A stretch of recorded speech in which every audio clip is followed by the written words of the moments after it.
Hello friends and my lovely viewers. आज हम शुरू करने जा रहे हैं स्मॉल टॉक सीरीज। इस सीरीज से आपको क्या फायदा होने जा रहा है? एक तो ये शॉर्ट है।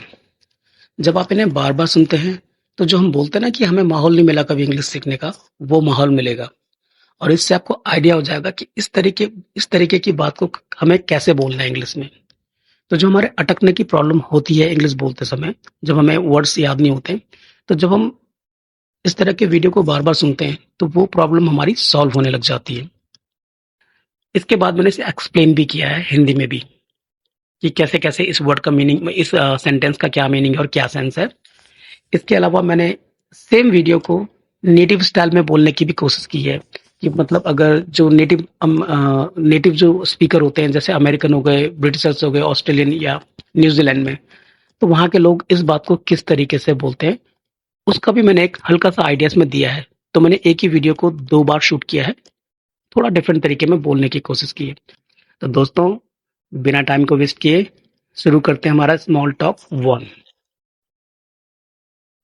Yesterday evening, I was taking a walk.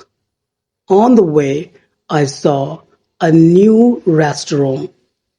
I went to the restaurant and ordered some noodles, some momos, and some spring rolls. The food was very delicious. After eating, I paid for the food and came back home. दोस्तों, अब इसी बात को हम थोड़ा native style में बोलने की कोशिश करेंगे। Yesterday, while I was taking a walk in the evening, I saw a new restaurant on the way.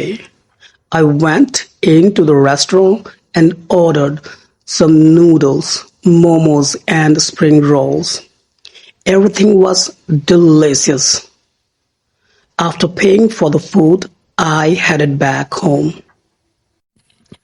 तो दोस्तों, अब हम समझते हैं इसका ट्रांसलेशन। Yesterday evening यानी कल शाम।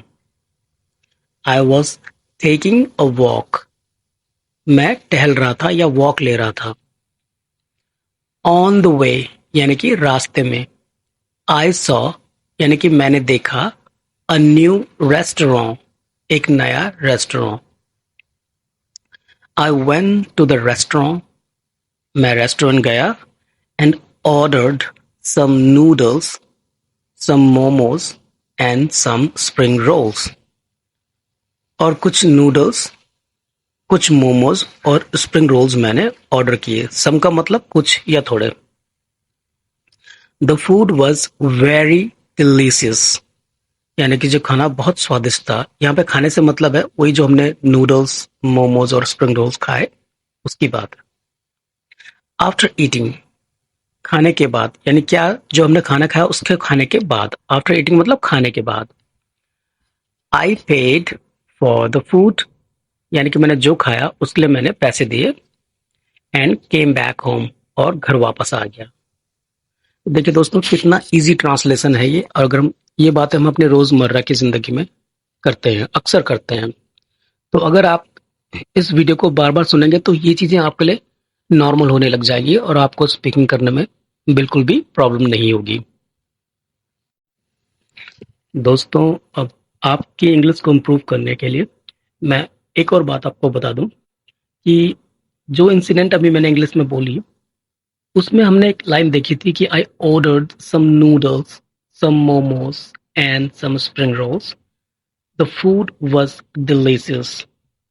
इसको हम ऐसा भी कह सकते हैं, I ordered some noodles, some momos and some spring rolls. They were really delicious. अब मुझे किसी यूजर ने मतलब कमेंट कर रखा था कि आपने इसमें दे यूज किया है, जो कि आपको नहीं करना चाहिए। तो मैं उनको बता दूं, दे बिल्कुल यहाँ पे करेक्ट है, क्योंकि दे हमने यहाँ पे यूज किया है मोमोज के लिए, नूडल्स के लिए और स्प्रिंग रोल्स के लिए, जो कि ये 3 चीजें हैं, यानी एक से ज्यादा है, यानी प्लूरल है। और दे का इस्तेमाल होता है प्लूरल के लिए, चाहे वो लोग हो चाहे वो चीजें हो। ये कंफ्यूजन कई लोगों को होता है। वो उन्हें ये लगता है कि दे सिर्फ लोगों के लिए यूज़ किया जाता है, एक से ज़्यादा लोगों के लिए। पर ऐसा ज़रूरी नहीं है, एक से ज़्यादा चीज़ों के लिए भी दे का यूज़ होता है, चाहे वो इसे गूगल करके देख लें या चैट जीपीटी पे चेक कर सकते हैं।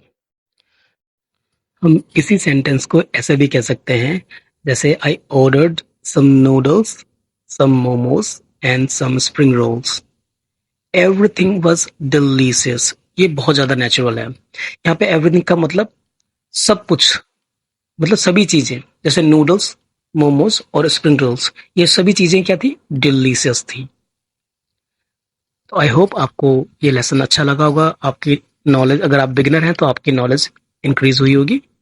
Thanks for watching.